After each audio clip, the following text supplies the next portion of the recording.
Hey, so starting your own accounting business in 2025. So I got started about 10-ish years ago in March of 2020. Oh, sorry, March of 2015. And when I got started, the landscape was entirely different.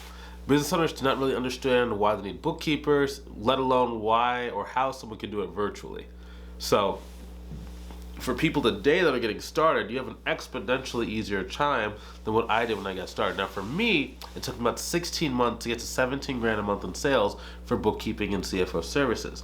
Now I'd love to be able to kind of walk you through today how you should do that. So now for me, I started my business because I saw a bunch of people getting laid off after giving the majority of their working life towards one common goal, and maybe they're working for a company for a long time, and it was just like the loyalty just wasn't there.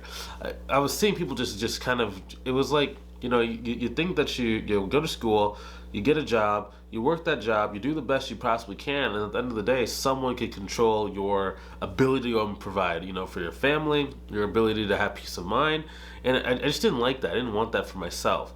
And also, I wanted to be able to go and control my time and control my income. I wanted to be able to say, like for example, I'm going to go out to Mexico in a couple weeks. I want to be able to say, okay, I want to go because I have nothing to do. I cleared off my schedule. I can do whatever I want to do. I can go where I want to go. I can go when I want to go with whoever I want to go with, right? And vacation can be expensive when you have a family, so being able to afford that without thinking twice about it was also a reason why I started the business. So I'd love to be able to kind of help you. And if you're a person where it's like you want to be able to control your time, maybe spend more time with your family, be able to maybe take a vacation, or be able to really control and have the life that you want, this video is made for you. Now, inside of this video, I'm kind of looking down my notes. I have a pretty good amount of notes for this video because I really wanted to make sure that we can cover as much as possible. Inside this video, we're going to cover is, what does a bookkeeping business actually do? We're going to talk about how much it costs to actually start a bookkeeping business.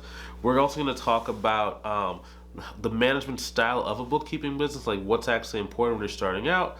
We're going to talk about how to go and get clients, how to know exactly how much income you're going to make, and also a surprise thing we're going to do at the end. So watch the video all the way to the end. It's going to be very, very helpful for you. Okay, so first things first, what does a bookkeeping business actually do? So in a lot of cases, people don't understand. Like maybe you're running an accounting business or bookkeeping business, but instead of doing monthly taxes, you're thinking, can I sell monthly accounting, monthly bookkeeping services? So oftentimes, most businesses that are smaller, so we'll say less than about $5 million per year in revenue, they're running a business, and sometimes they're good at making sales and they can do marketing, but they don't really understand how everything in the business kind of functions together. In a lot of cases, they can be making really good sales but have really, really bad profit, or be losing money every single month, or have cash flow problems, not be able to pay their employees and contractors on time. And they don't really understand why or what's causing that. So that's kind of what our job is. So let's say, for example, in every business, there is a numbers-driven problem. Let's say for e-commerce, right? We're coming into November. We're going to be in Black Friday pretty quickly, right? Now, Black Friday for an e-commerce business can be either very good or very bad. It can be very good because you can sell out of all of your inventory. It can be really bad because you can sell out of all of your inventory. In a lot of cases, people don't know how to properly account for spikes in demand, different times of year, quarter four logistics, and by having a bookkeeper and accountant, you can help them with that. You can help them know how many SKUs do they have. Of all the SKUs they have, which ones sell at what time of year? How many of each SKU or item should they order at one time? Should they do flex ordering, where maybe at a certain time of year they order way more than others, but how much is enough, right? How do we make sure that they know when they're going to have these big spikes, and which products actually have a higher profit margin than other products, right? Because not every single product is created equally. So I'll give you an example. Sometimes you can have let's say that you're selling a piece of metal like a hand gripper, and you're selling for $100. That might have a totally different profit margin than selling a pen for $100, right?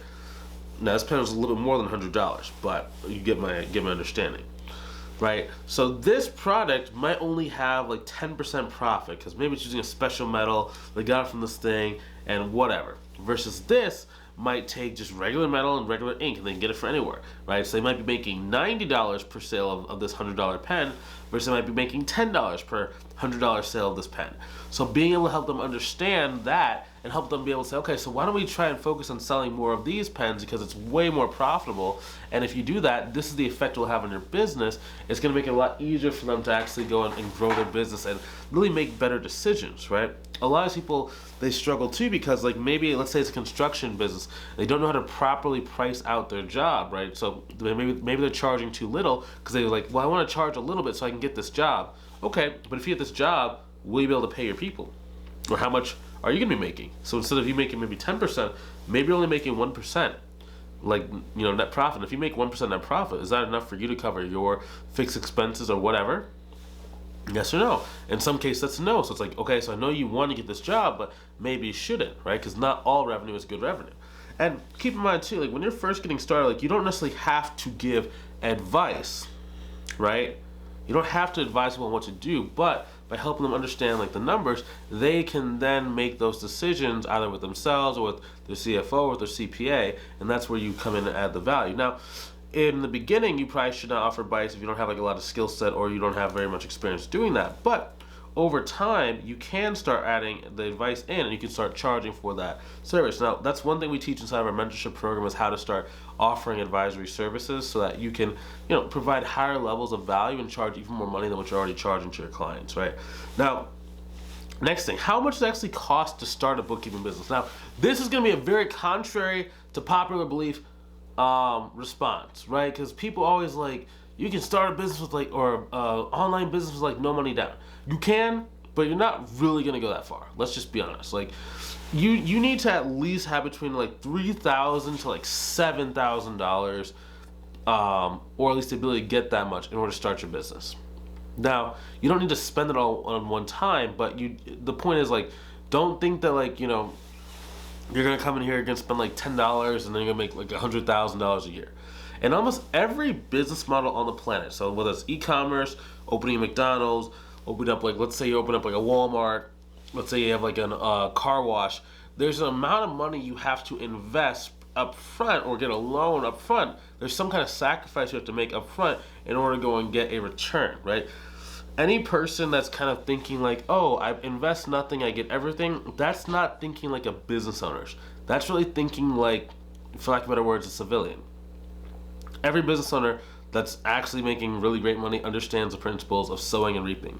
You have to sow in order to reap, right? And even like in our day-to-day life, like most of us have paid hundreds of thousands of dollars to go to college, right? Well, depending when you went to college.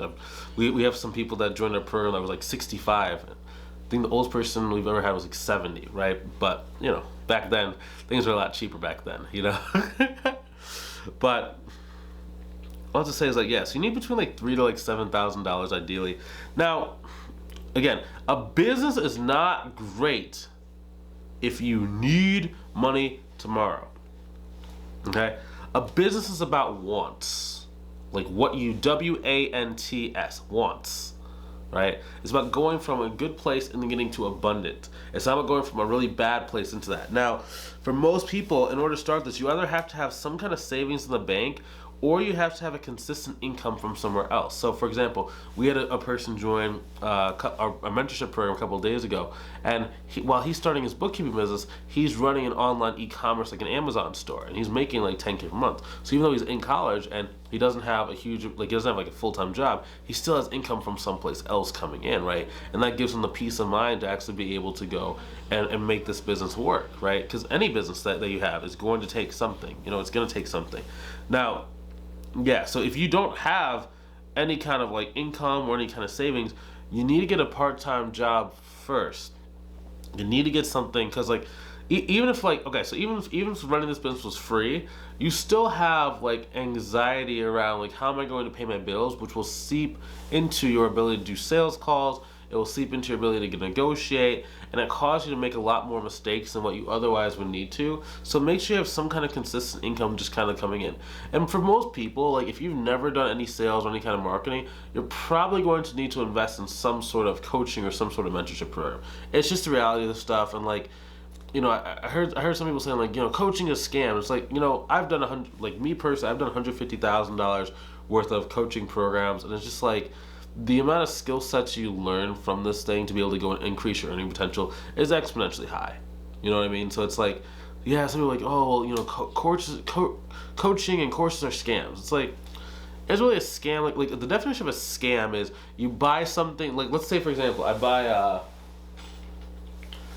buy online. Let's say I'm gonna buy a piece of gold, right? And then when I open the box, let's say there's nothing inside. So in this case, there's something inside, right? But like, let's say I open the box and it's like nothing. Okay, this would be a scam, right? Versus if I open the thing and I just don't like the design on the coin, this one has a flamingo. If I don't like the design on the coin, that's not a scam. That's just I was unhappy with the thing that I just purchased, right? So in a lot of cases, like, you know, there are some people that will scam, like that will just like buy a course, just disappear. That's usually not the likelihood when it comes to like stuff like this. It's just more about like what's going to be effective for you, and like what's going to be something that can work for you. And that's what you really have to kind of like think about, you know, am I making the right decision? What kind of course do I buy? Should I, you know, I think a lot of people actually kind of sliding into our next thing, our bookkeeping and business management, right? So you have to earn the ability to do bookkeeping.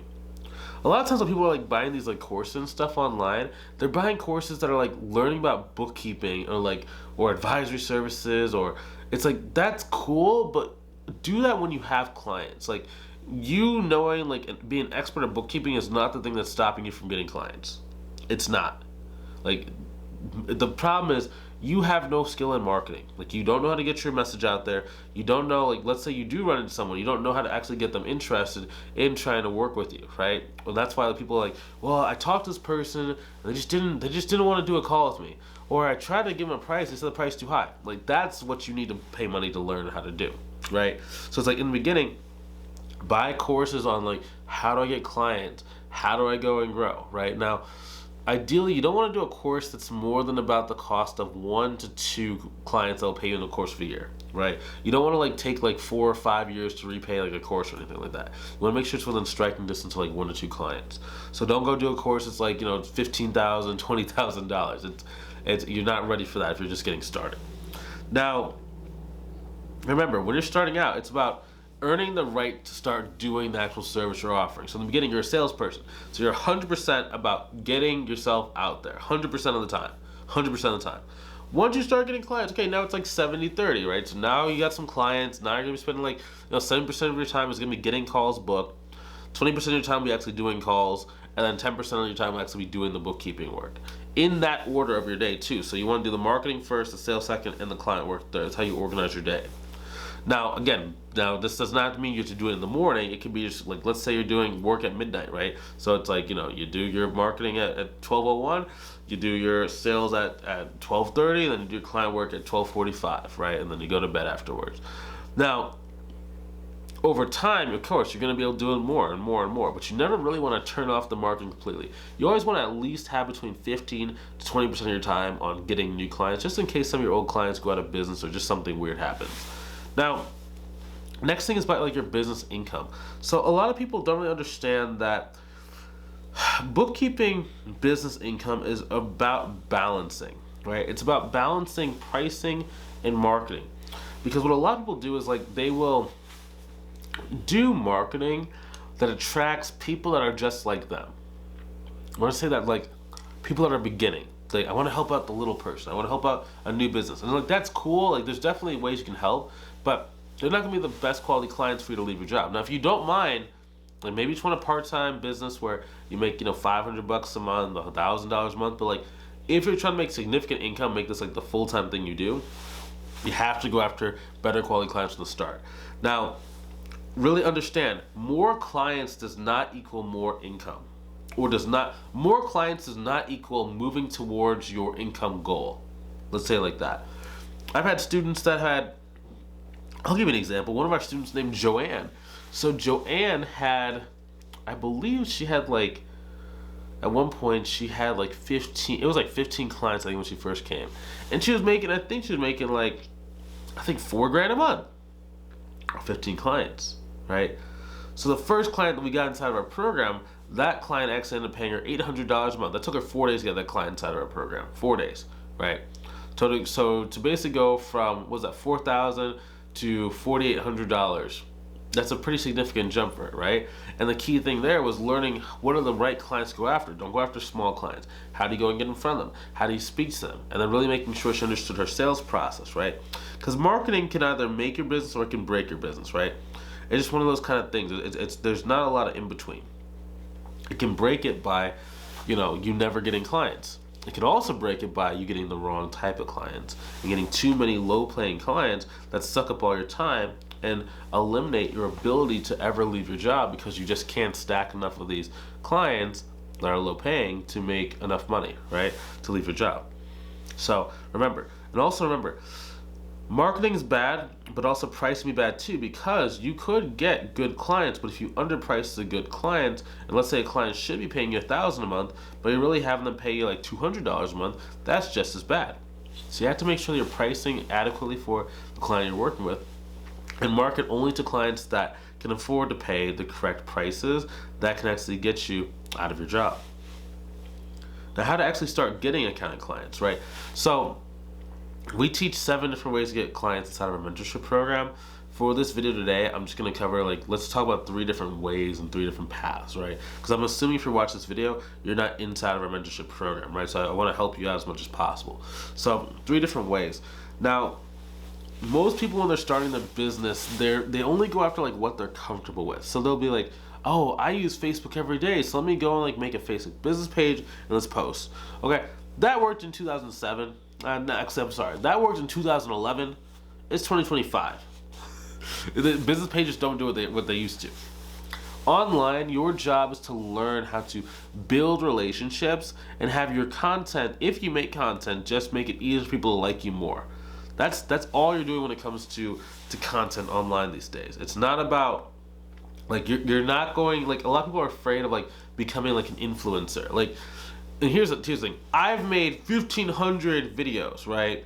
And yes, we do get a lot of views per year. We get about 50,000 to 60,000 views per year. Yes, right? I have 3,800 subscribers on YouTube. You are not going to randomly go viral, get mega famous, and then it's gonna ruin your life. It's not like that, right? It's more of you're going to do a lot of effort. You're gonna get the right people, and then you're gonna be able to just kind of taper off of that. Now, posting is not the thing that gets you clients. It's the thing that makes people want to work with you more and want to spend more money when they do meet you and work with you. So just kind of keep that in mind. So the first thing is online virtual networking. Now, this is very simple. You have to learn who is the right kind of client. How do you identify what kind of person has a business that can afford your services? What are the problems they're having? Are they looking to grow? And then how do you approach that person in a way that makes it easier for you to start getting clients and working with them and getting their business? Now, personally for me, I kind of like virtual networking, but I like doing it with referral partners. Now, the reason why is because they basically have conversations with your potential clients, and rather than you having to go and see, is this person ready to get started with me today? These partners can send the right people to you, and it makes things exponentially easier, right? So you don't have to do quite as much work. My first client, people ask how did I get started, right? But it came from a person that I knew inside my network that was friends with everyone. She was in the sorority, and she just knew a bunch of business owners. She had parents that owned businesses and stuff like that, so she was always connected to that kind of space. So she actually referred me a local manufacturing company in my local area. And that was a very, very, very large contract, and that was the thing that kind of picked me up and allowed me to be able to have more time to keep growing the business. Now, we do have different videos inside of this channel that talk about how to do virtual networking. So if you want, go check the description. There's going to be some videos down below that kind of talk about how to grow your business. So go watch those, and it'll be in the description below. Now, another thing that I like to talk about, right? So there's in-person stuff. So this online stuff is great, but in-person stuff is also pretty cool, right? And there's 2 different types of in-person stuff. There are formal business networking events, then there are informal fun events. Now, business networking events can be good. They can be very hit or miss. If you have a lot of time on your hands, maybe you're not working a full-time job, maybe your job is flexibility, okay, maybe you can go to the networking events. It might take you anywhere from 2 months to 3 months to start getting clients, but if that's all you know how to do, that is not a bad option. Okay, you can get clients like that. I have seen people get clients like that relatively simply. Right now, you have to have a good personality. You have to be outgoing, and people have to like you. If they don't like you, or you're a fly on the wall, it's probably not going to be the best one for you. Okay.